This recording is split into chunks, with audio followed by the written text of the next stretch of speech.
Welcome to Resurfacing the Ice, a hockey podcast that might talk about golf DFS. Kyle, Jordan, that's what you guys wanted tonight, right? I wish we had something exciting to talk about when it comes to hockey. Damn it. Yep. Instead, fine. This is still Reading the Green. There's not going to be any hockey talk because we are recording on Tuesday, April 25th. Right during the middle of our beloved Minnesota Wild third period, Game 5, and they're getting smoked. Well, Should we just leave it at that? There's still probably going to be a little hockey talk, and it could get exciting, but we'll see. Well, I wanted to have a lot more hockey talk because this is Mexico Open week, and there is literally almost no reason to talk about the golf tournament. And frankly, coming off the Zurich Classic, which is kind of fun until sometimes you watch it and like the sheer amount of scoring takes all of like the oomph out of the golf tournament. We can talk about that in the recap. But it might be, we'll see. We'll see what we got tonight. I guess I wanted to start though with Kyle. We teased last week or 2 weeks ago, we teased that we were in the NHL Ironman DraftKings contest, reserved specifically for loyal players that play NHL every night. We dug ourselves a hole we can't get out of. Do you agree with the gamble, or do you regret doing what we did? I think it was the right move. So we went with both goalies in the lineup, as we talked about last week. You know, potential for very high points there, except for when one does not play again after game 2. Yeah, so the contest was a series-long contest. So you got to pick one 6-player lineup with a captain for all games played in the New Jersey-New York series. And so Jordan, I think you might have like joked about this, about like one of the goalies getting pulled, but so Vanacek lets in 9 goals in the first 2 games. New Jersey loses both games, gets pulled, and now they've won the last 2 games, and he still has -2 points as my captain. And I said to Kyle last night, I said if he had gotten the points that Schmid had gotten, I would be in advancing to the next round, as would Kyle. Whoops. Yeah, same. It's unfortunate. Learned a lesson. Hopefully we see something similar for the Ironman contestants in golf. I don't know what it'd be, through the FedEx playoffs or something, through the fall swing. So how would that? I'm going off script here, but so let's take this concept. We did it for a 7-game NHL series. What could they do something similar for golf? You have to like set a lineup through the whole playoffs. I could do majors. Like if you could set a lineup for the 4 majors, or call it 5 4 majors plus the players, like at least you getting all of your guys playing in all those events, or you could even do it for all designated events or something like that. But I think it'd be hard to go for the whole season. That's essentially what like the fantasy drafts are like, aren't they? No, but I'm saying like what could they do as a reward for Ironman? Like since we're doing the golf Ironman. Yeah, like, and I don't remember when that quits. If it's at the end of the playoff. Don't we have this like? What's the schedule this fall? Don't we have some like bomb lineup this fall where there's going to be like all these huge events? Maybe there should be something for that. I'm curious. Is anybody going to play in those? They've set the precedent here. You know, maybe we get to set a 6-man lineup with Steven Yeagers and the Patrick Rogers of the world. As if DraftKings does anything that like makes sense and is consistent and like benefits the player. Yeah, as we were complaining about Rainmakers pre-pod and how they've completely flooded the market and made payouts like 8% of contests now. So anyway. Hey, we had a lot of $5 winners in this group last week at the Zurich Classic. I had a 10. The GTD was better off for me than the bankroll booster. Wow, nice work. Now you just need to make all that money back that you spent already. I'm almost there. I'm not the one hugely in the hole here. And has sold around. Someone out of the 3 of us went full tilt on some new thing that came out. I don't Who would have think thought? What? I don't think it could be worse. Let's put it that way. It could be worse. I'm still in good position. We're not even to the PGA yet. You know, Got a few Rainmakers weeks to NFL's see. coming out, Mike. You should start to get Yeah, into man. that. That like I can't even pick myself up to play in a normal NFL fantasy football league. So I'm definitely not going to do Rainmakers. Before we talk about the Zurich, because I know we're kind of distracted by the drubbing going on here on the ice. I want to show off my beer because Jordan, you didn't get to have this weekend, and I know you've had it, but this is Shooter McGavin Barrel Theory in a 16-ounce can. Nice. It tastes better knowing I can drink it in a 16-ounce can. I agree. It's great to have them be in 16-ounce cans now. For those that don't know, it was always Bombers or Crowlers before. So And they're one of the best breweries in the cities, if not the best. Yeah, and they do a nice job distributing Crowlers. Like the liquor stores I think we all go to always have Barrel Theory Crowlers, but it's tough to buy that and be like, well, either you're committing to a night when it's a 9%, 25-ounce beer, or you got to find a partner. So this is a great option. I went Modist Teal label. It was the closest thing in my fridge to something wild related. Teal green. I was getting close. So it's a West Coast IPA, switching it up and not going hazy tonight. But I enjoy it every now and then. Isn't the color wearing it closer to Dallas green than wild green though?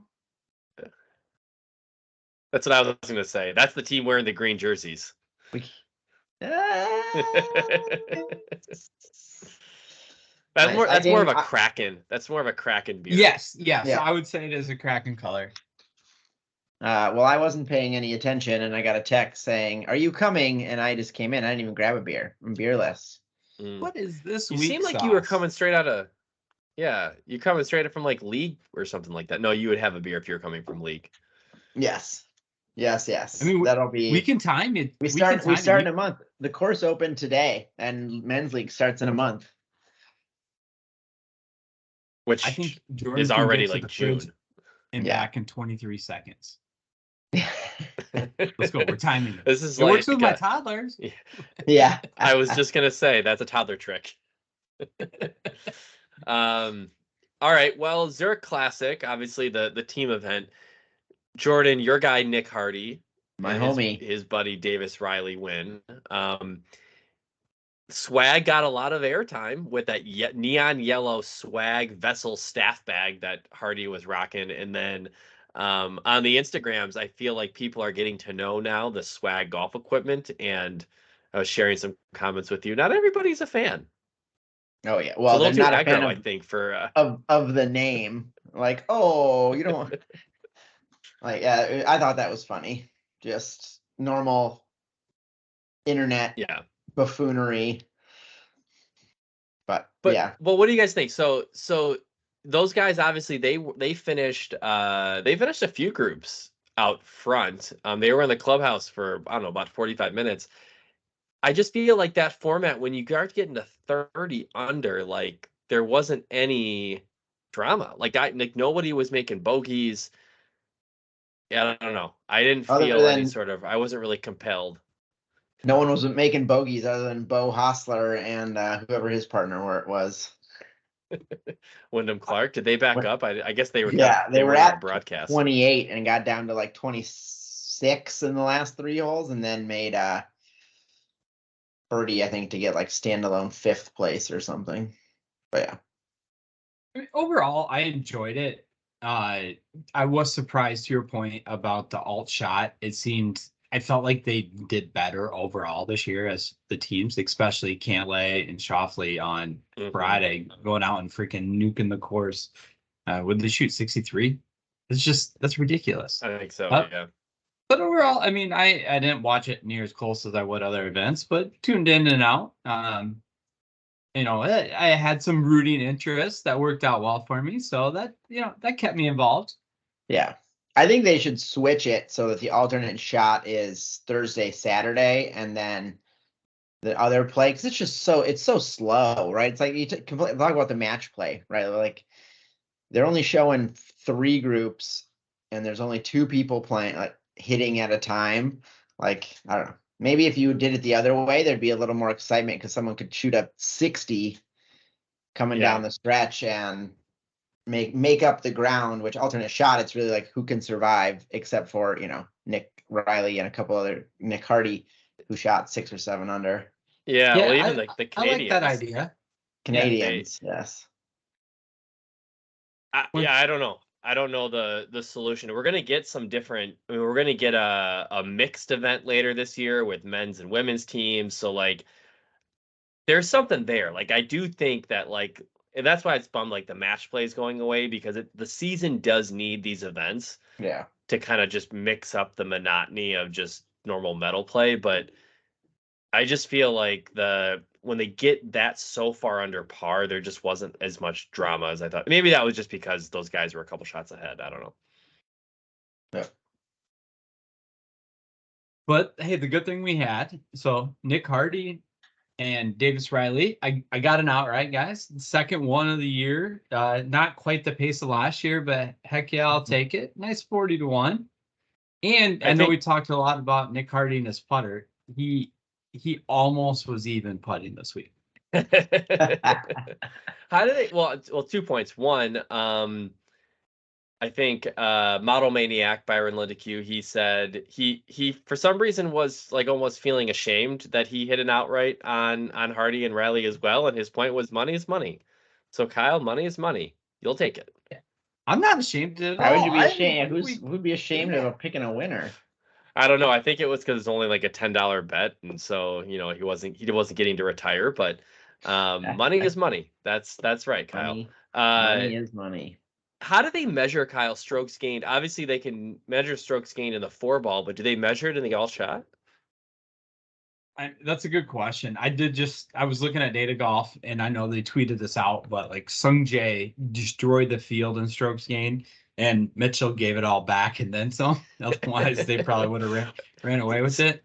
But like just looking at Nick Hardy, for example, he lost 0.1 putting, gained 0.3 around the greens, 0.95 off the tee, and 0.77 overall. So I'm guessing Davis Riley, and I can look him up as well, had a really good week, because obviously that's nothing to write home about for someone that won an event.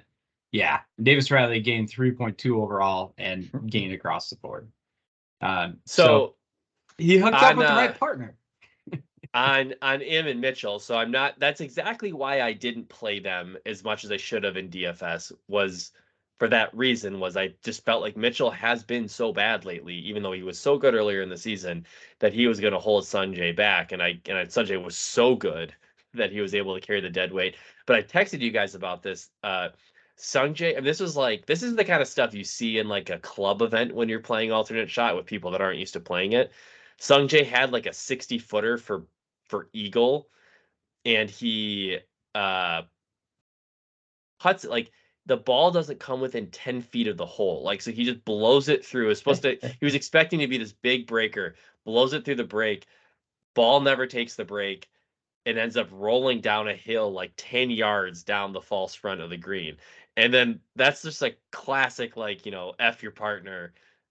Now you got to go, Keith. Now you got to go chip it up the hill. So Keith chips it, doesn't even get it on the green. He chips it like 9 yards to the front edge, and then Sungjae makes the putt like 20 feet for par. I saw a few Mitchell chips that didn't go anywhere. Even I think on Saturday I was watching, and he chipped one up, it came back. He chipped another one up, it came back, and then his third chip, he finally got it up there. It's 100% something I would do. It reminds me of the RTG Classic last year. I believe it was on 17. I kind of had a nervy putt that if I ran it by, it was going to go down a huge false front, and I left it way short to make sure I didn't do that. But yeah, but you got to own your mistake. You then had to hit the next putt. Correct. But I would hate making that putt. Knowing you had a putt, wherever I left it. I would rather me putt that. I have not played alternate shot. So my wife and I, pre-kids, we used to play in the mixed team amateur in Minnesota. And we had a couple of good seasons, like when we were young, decent golfers. We could hang with the college kids a little bit. And I remember I think we shot 68 or 69 one year in an alternate shot, or like a modified alternate shot where you like both hit tee shots and then you kind of pick from there and alternate. It is such a hard format, and I'm such a worse ball striker now that there's no way I could hang with that. Just put me in a scramble.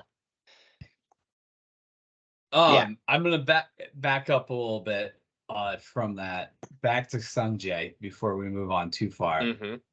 So I was curious. So I just had his strokes gain data up because I was looking at him on Data Golf. He has lost strokes to the field once since our favorite tournament, the 3M Open last July. Sanjay? One time. That's unbelievable. Yep. Guess what week I played him and won and done? Now, one time at the Sony was that Open, the Honda? when he lost 2 to the field. Yeah. Gotcha. So he filed that one away. I mean, since the Sony Open, he's gained 2.3, 3.2, 2.9, about even, 1.9, 3.6. Yeah, and it's not 3. like he's only played in a few tournaments. Oh yeah, he's been. Much, yeah. Yeah, and I guess I did not realize this about his form. Granted, he's not playing this week, but for again filed away. API was 21st, but then he's T6, 17th, 16th, 7th, 6th. I've got his Rainmaker if you want to buy it from me, Kyle. Can't do that. That's tough. Actually, you can transfer now. You can do that. Oh, I don't know how you handle it, but there is a transfer function now. No, Colette is collusion at its best. Man, all right. Well, let's move on. Let's wrap up the Zurich. We'll just kind of run through the results here. So, Listener League, RTG Listener League, Arano M2 taking down the top spot. Dan J or Danj 2425 in second. And then Kyle, you squeezed out third place. I didn't hear you chirping about this Nice work, last Kyle. couple days. I was focused. Well, it kind of came out of nowhere because I only had 4 or 6 through. Yeah. But I was focused on my outright. But the Canadians brought it home for me on Sunday. Yeah, they were. That was a surprise. Big. I actually, thinking back to last week's show, and they had love. They had love from McClure. I played a ton of Taylor and had one as well. They were high in our power index, but I think I said something along the lines of, those guys don't have the high ceiling. They don't have the birdie making power that some of the other twosomes do. Oopsie. Yeah, well, I know. I still played a bunch of them. They didn't really. They just, if they hit every other shot, they did really well together. They made like 7 birdies in a row in the alternate shot on Sunday. It was pretty incredible. That's impressive. Overall the model was pretty good. Kyle, this was a first 7 of 7 our favorite cohort, 25% mention share or above. So really the guys getting the most love week to week. 7 of 7 made cuts, which is really something pretty impressive in a week when the made cuts percentage is already so low. 19 of 23 teams that we had at 12% or above made the cut, and the 4 teams that didn't were all at 12%. So like literally you could have taken anybody in the top 2/3 of our model and made the cut. And I'm frustrated that I leaned so heavily on Morikawa and Homa because they charted out at the top of the power index. Bad week to follow them. They burned me in certainly in a lot of my bigger cash lineups. Homakawa didn't work out. No Homakawa. My lineups did well. I just unfortunately cut way back on how much I played because of the weird week, and that hindsight's 2020. But let's not do that next year. Apparently, the experts and the models like this event. Yeah. Top out of the week was Alex Hunter, a value plays article, Ben on, SH Kim, Sung Yil No, Michael Kim, and Lislander. Luke List, and Henrik Norlander. All his plays, all those guys made the cut, did all right. Gutsiest play, Bo Hostler, Wyndham Clark by Jeff Ulrich.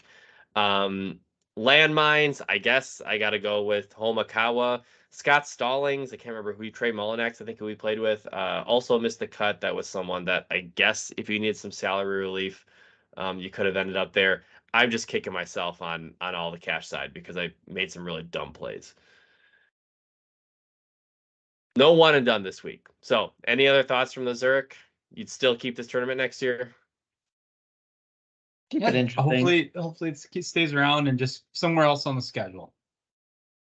Yeah, and it's always, it's actually kind of like an interesting one to have after Masters.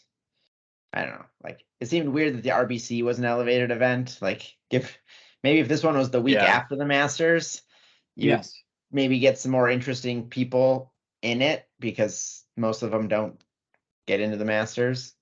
Like, I don't know.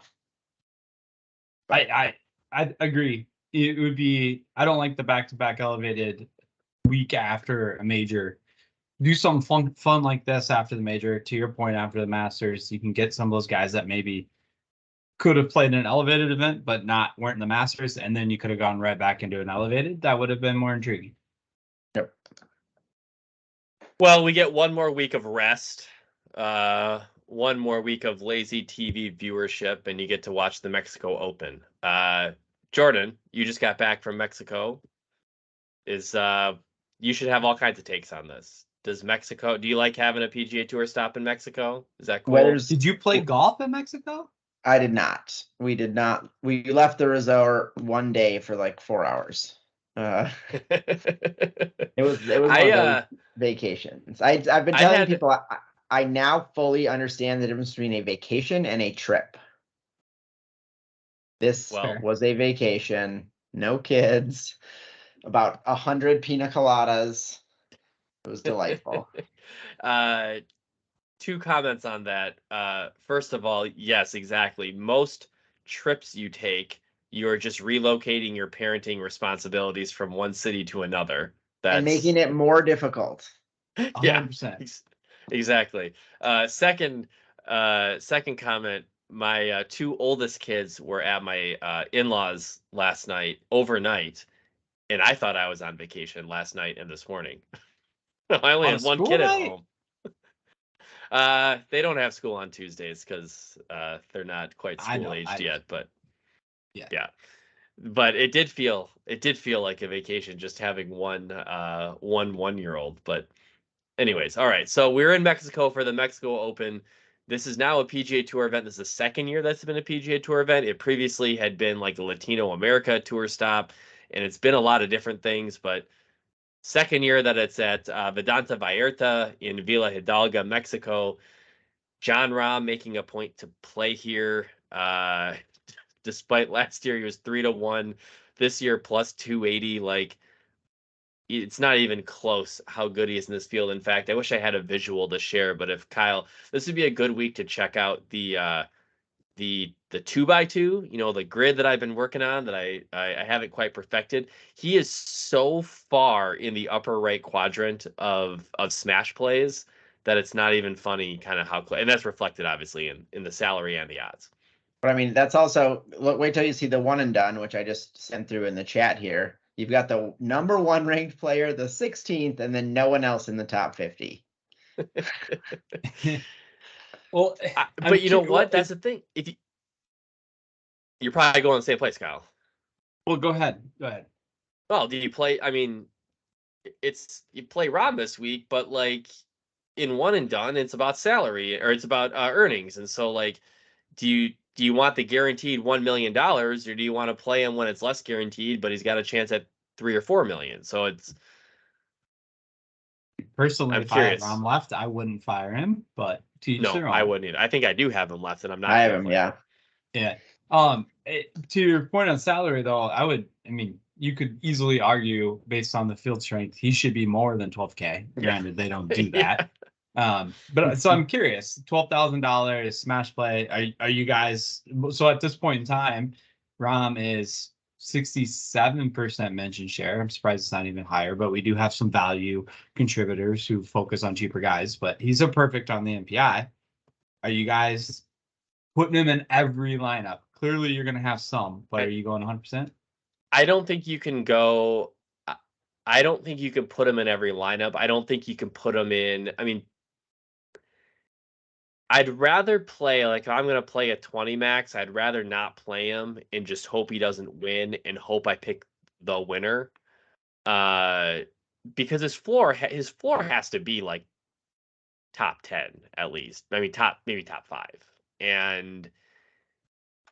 But like, I don't think that's not going to, I have a better chance of winning if he doesn't win and I pick the winner. Cash, I'll just play him. That's fine. I'm with you. I go in there in cash. I wish I had it in front of me because I think you're right in GPPs. Maybe a small field, like, some of the stuff that Chad plays where you're doing $100 single entry against 200 some people, you can get away with it, assuming almost everyone's going to be there. But you got to do something different and just guess it's and hope you're right. But Rick Rungood tweeted this out earlier. So John Rahm's plus 280 is what he opened at to win the Mexico Open. It's the 4th time since 2019 that a golfer has opened at plus 500 shorter. All of them Rahm has 2 have of been them. Rahm. All of them have been Rahm. All of them have been Rahm. He won in Mexico plus 350 at the Fortinet, our favorite. 2021, he was plus 400. He missed the cut. I remember that, and I remember we were ripping him for just showing up there because he wanted a free ticket to go drink wine in Napa for the weekend. Yeah, and Tournament of Champions, which is impressive. He was plus 500, but he finished 10th. So one, I mean, he's going to play well here, playing in his home country. But he does take this event seriously to that point. Like he has said that before, that he enjoys being the face of a Spanish-speaking country event, right? Yeah. No, I actually think it's great. I actually, there was a hot second where Rahm was becoming, I know we talked about this last week, there was a hot second where Rahm was becoming the PGA Tour villain, and that has turned around for me lately. I don't know what it is. I mean, his win at the Masters, I think he got so much airtime, and he was great to listen to. And then I think holding his commitments like that, like you just said, like holding his commitments to go play the Mexico Open when he really has no reason to be there other than being an ambassador to the sport. And he's talked a lot about, like, he's really driven by being the face of golf in Spain. And you talked about just around like the Spanish speaking golf world, like he takes that personally. And I think it's pretty cool that he shows up and does his best to play. So he'd rather miss the cut at PGA West at the Schwab or whatever it is called now, at the American Express, than he would miss the cut here. This means more to him. Well, and remember going back to here last year when he won, he was in a slump.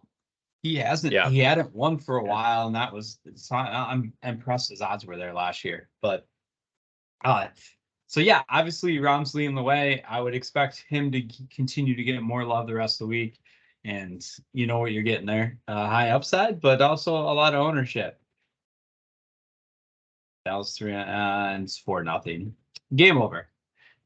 Next my on the feed board, is behind. Spoiler. Oh. Next who on else? the board, Okay, so after Rahm, what do you got? Yeah, I don't think this would surprise anyone as well. The other big name in the field is Tony Finau. 10-7, 40% mention share, 50 on the MPI.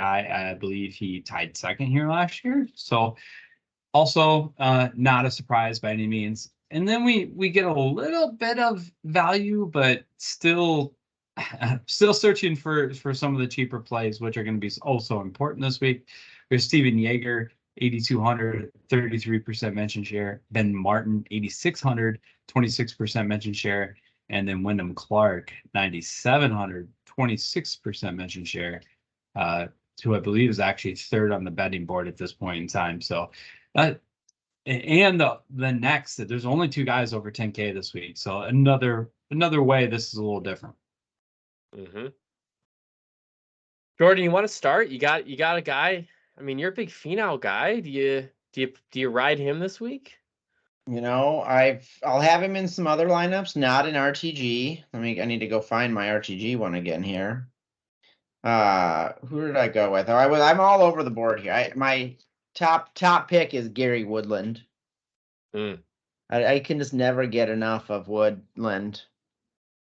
I seem to play him way too often. He'll probably be my one and done pick as well, because you're never gonna play him in any other tournament.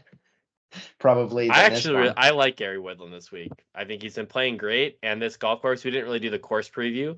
You play on paspalum greens, the greens slow down, and guys that are terrible at putting tend to even out in the field. So he hits the ball far enough to play a course like this, and he's a shitty enough putter that he doesn't have to be great this week. Yeah, I was hoping Nick Hardy'd be in the field still. It's tough. I mean, we talked about this on text. Like, that's what happens with the 2-year exemption and the FedEx Cup points now, is that those guys now just get to pick their schedule the rest of the way. They don't have to grind it out. Yeah. Not bad, but it's still funny. Like Davis Riley, I get, like, Nick Hardy's not good, right? Like, try and make as much money as you can right now. That's the part that, like, he won't be in the PGA Tour in 5 years. Yeah. Right. He'll be back in Corn Ferry trying to get back up and become a journeyman. He enjoyed those beers on Sunday night. They went out and had a grand old time, and he missed his flight to Mexico. Yeah. But with that, two that have been playing well lately, Aaron Rai and what's his name? Nikolai Højgaard. Both played, I think, pretty well last week, and I'm gonna keep riding them this week. I might kind of hit on this, but we didn't go over the full gamut of things you're looking for this week. But Mike hit on the distance part of it, so I do like Nikolai from that perspective. So give me all the bombers, give me the guys that can throw darts with long irons, sprinkle some body avoidance, stop, opportunities gained kind of deal. And there is a lot of sand out there, so some guys that play from sand. But I hear the 2 gloves from Mr. Rai. It gives them a little extra distance, and it helps with the humidity in Mexico. So yeah, perfect. Had a top 30 here last year also, so that's good. I did do a craft and burn in Rainmakers for Aaron Rai this week. Figured that was an upgrade. I don't see him modeled right now, so that's I don't know that he has the stat profile that fits, but I will be playing him in Rainmakers. I always forget about the craft and burns. You need to remind me of that, Mike. Okay, sorry. It's helpful it's helpful. I mean, just at least check it out and to be like, can I upgrade a starter card to just be someone that's better? I think I burned I have 2 Zach Johnsons, so I don't need any. So I felt like that was an upgrade. Hey, I've played him the last 2 Masters, and then this week winning money with Zach Johnson. I agree that was a good upgrade. Who I do have in Rainmakers that I will also deploy in my A squad this week is Wyndham Clark. I mentioned he's getting some love on the 26% mention share. Ulrich at DK Nation is on him as in RotoWire and over at the lines on the preview article. So we'll continue to watch and see if he gets anything else coming in, but he's just in some great form. So if you're looking to get a little salary savings off around Finau start, you can go down to Wendy C at 9,700. From there, I don't know if I've decided yet, but I'm going to throw out a couple names that I am going to continue to research and watch over the next couple days. Dylan Wu, 20% mention share at this point in time. The NPI doesn't love him. I know some people are on Brandon this week, who had a good finish last year, that T2 with Tony Finau, but he's quite a bit more expensive. And Brandon's shown them upside this year with some good finishes, but Dylan's actually been more consistent lately. So I think that's somewhere I'm going to look to save some salary. He rates out a little bit better in the things we're looking at here. And he's coming off of 7 straight made cuts. Worst finish was at 58th at Valspar, but then 10th at Honda and 16th at Punta Cana. So he has shown the ability to place up there. MJ Dafu, right guys, right Go guys? cue the pronunciation app there that you were I'll ask. need it. I'm gonna text my old au pair who's South African and ask her to pronounce the name Please for do me. that. I have heard it said differently on the broadcast, so not 100% sure. But 8,000 on the salary for MJ, 20% mention share. Keep an eye there. We're gonna need some guys in that low 8K, high 7K range to build out some lineups. Andrew Novak is also one that somewhat intrigues me. A little teaser from my betting card, but he's only getting a little love at this point, only about 7% mention share. But I'm gonna keep my eye on him as well. So a lot of development, and stand by for what we tweet out tomorrow, because I'm not sure what I'm gonna do yet from lineup standpoint. Some to keep your eye on though. Yeah, I think this is a good week. I mean, obviously, okay, fine. Rahm wins. He wins. Everybody plays him. It's great. He's 50% owned. You still got to play 5 other guys in your lineup, and I do think the field is wide open, right? You saw Brandon Wu play here pretty well here last year, so I do think hammering that 7K range and finding guys that have some upside that can crack a top 5 is going to be what separates you in some of those contests. So, I will continue to tail Mike McClure. He had 8 A+ weeks in a row. Homakawa burns him last week, even though he was spot on with Taylor and Hadwin. And so I will take the Eric Cole half of his prediction this week and lean a little bit on Eric Cole at the moment, 7,500, 13% mention share at this point. Eric hasn't been great. He actually gained strokes last week, missed the cut, has missed 1, 2, 3, 4 cuts in his last 6 events before finishing 2nd and 15th at the Honda in Pebble Beach. But at 7,500, I think is a guy that has the ability, certainly in this field, to crack the top 10. I already said that I like Woodland at 9,600. Been playing good enough and has the right stat profile for a golf course like this. And then in a wide open field, give me Mr. Volatile, Akshay Bhatia at 7,400. The dude seems like he either is shooting 64 or 84 on any given day, and that feels like that works for me in a tournament that feels wide open outside of Mr. Rahm. So I don't know. I agree, Kyle. I need more help. Yeah. One more name to throw out just to keep your eye on and what you hear over the next 24 hours or so. Augusto Nunez. He again isn't getting a ton of love in the model. 13% mention share at this point in time, but profiles decently well and has shown some decent form. He missed the cut at Valspar, but outside of that, 37th, 26th, 15th, 48th, 31st. Somebody else to keep your eye on, like we keep talking about. You're gonna have to find some value this week. Hopefully, some of those guys you can dig into a little bit more, and they're the guys you want to play. Do you want to do a tiers update, Kyle? Tiers is also going to be very interesting this week, but I'm going to go to tier 4 just because we haven't talked a lot about him. I mentioned that he was getting some love at 26% mention share, but Ben Martin is coming off some really solid form as well. Brandon Wu is also in that tier, but the rest of the guys you're looking at, SH Kim and the others in that tier 4, Emiliano Grillo, are not getting near as much love. So I think the click in tier 4 right now, according to the model, would be Ben Martin. And I do like that play this week. All right, Jordan. Name game. This is the spot you clean up. However, you didn't clean up last week. Yeah. You had taken. Let's Stallinax. see here.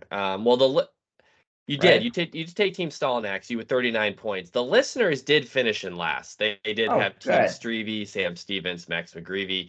But you were not great. I had Team Gerbelo. They missed the cut on the number.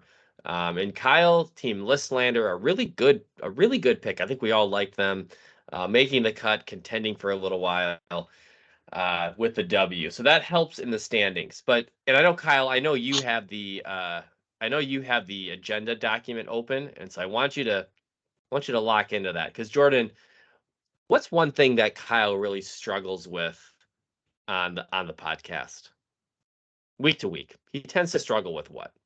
Pictures of snakes in the background. No. That too. Do you think? I bet we'll see one of those at Vedanta this week. But what else? Pronunciation of international players. Yeah, even American players that have different names that aren't Lang and Lang and Lang. Well, this week we'll keep it simple. And I know for the RBC Heritage, we had Canadian players. For the Mexico Open, why don't we each take a Mexican player for this tournament? Now, Mexico has 6 players representing the country in the Mexico Open.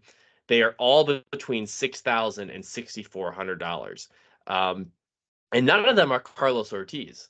So I don't think, Kyle, I don't know who any of these guys are. But I'm going to need you to read the names. I figured that might be coming.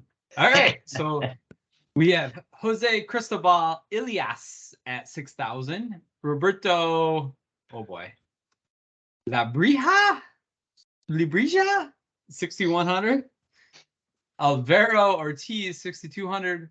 Raul Pereda at 6,200. I can't do the roll R. That's unfortunate. But Jose de Jesus Rodriguez at 6,400 and Sebastian Vasquez at 6,100. You did very good. That's really good, except for Lebrija, I think was a tough one. That was a curveball. Alvaro Ortiz, I think, is actually Carlos's younger brother. I'm not joking. I actually think he is, because didn't they? I think they made a big deal about this last year when Carlos was playing, and they're in the same event. They might be something like 12 years apart, but I'm pretty sure they're siblings. Like Spanish. I know, Jordan, you're gonna say not all people with the last name Ortiz are brothers, but I actually think this is true. No, I believe you. You convinced me here. You convinced me. Yeah, if you'd have had no you data said. and you would have that's actually more my way. Like, oh, they're brothers. Kind of like John Rahm is playing in his home country. Did you guys know that John Rahm's last name actually is Rodriguez? Or I think his name is John Rahm Rodriguez? I did. I did not. Yeah. Well, speaking of which, I get go. to go first, right? You can go first. Yes, please. Well, I'm gonna take Mr. Four Names, Jose de Jesus Rodriguez. Most expensive player on the board. Well, I just took him because he has 4 names. Really. Jordan, which of the Mexican players would you like this week? Who's the next highest dollar amount cost? Next two. Give me the next 2 names. Alvaro Ortiz, 6,200, and Raul Pereda, 6,200. Ooh, look at that art roll. All right, if Kyle can, I don't even speak Spanish. If Kyle can successfully roll an R, I will pick Pereda. I can't. Pereda. I'll do Alvaro Ortiz then. Oh man. All right. Then I will gladly take Jose Cristobal Islas. I can't. Oh, that's tough. You said Ilias. I think it is Islas. ISLAS. ISLAS. 6,000. Ila. Isla. And, Isla, like an yeah, island is ILASLA. Isla. Islas. Ilas. Please chime in out there, anyone that knows. Anyone, literally anyone. Just Yeah, and I agree. Just listeners get Roberto because I don't know how to say that last name. So go for it. All right. Final segment, Kyle, betting card. You're gonna make bets on the Mexico Open? Oh heck yeah! Coming off a W. We've already talked about quite a few of these, but the first fire, as I tweeted this one out, hat tip to Jeff Feinberg on it. He was on it as well, but Nikolai Hoggaard. I have Garrick Higo at 65-1. Vincent Norman at 120. Joseph Bramlett at 80, and Ben Martin, who is getting some love in the model, so that's good to see at 65. As always, back those up the first round leaders and place bets for each of those guys as well. And then a little fun wrinkle this week, because I will be in Iowa on Thursday on my way to Kansas City.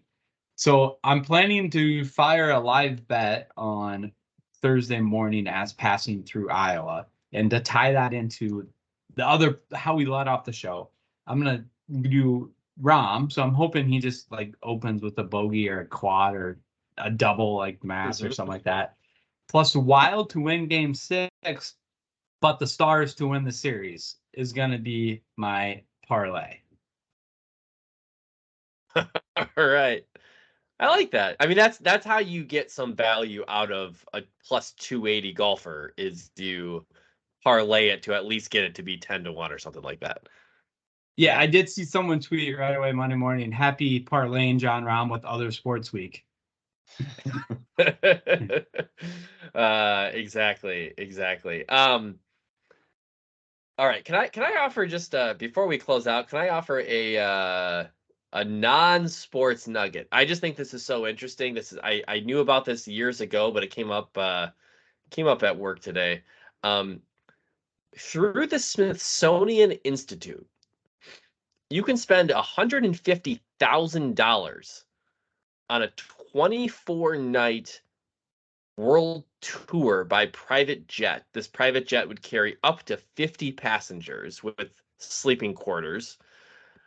And it would stop at places like Machu Picchu, Easter Island, Fiji, Taj Mahal, African safari, kingdoms of the Middle East, etc.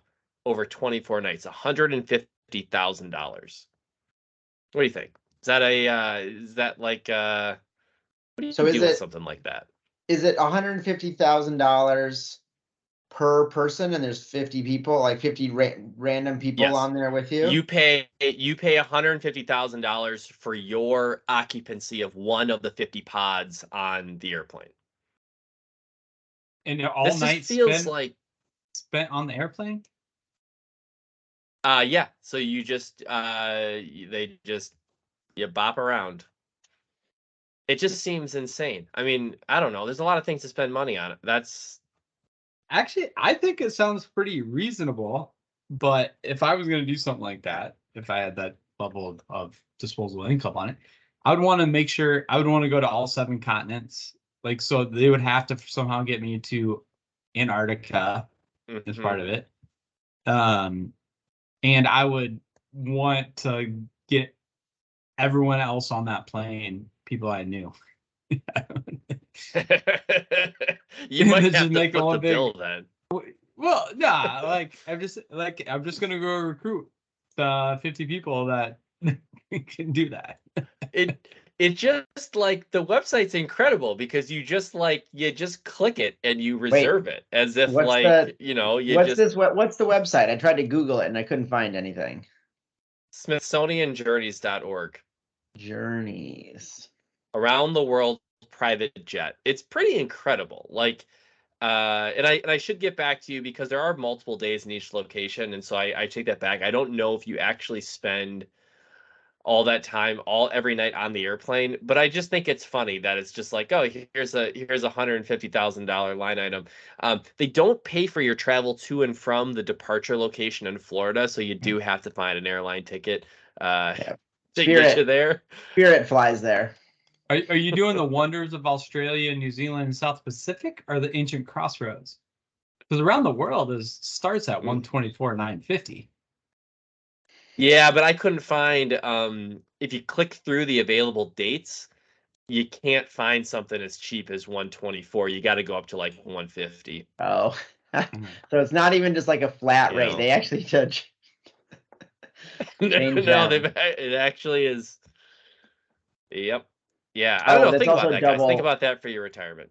Single occupancy versus double. So 2 of you can spend $288,000.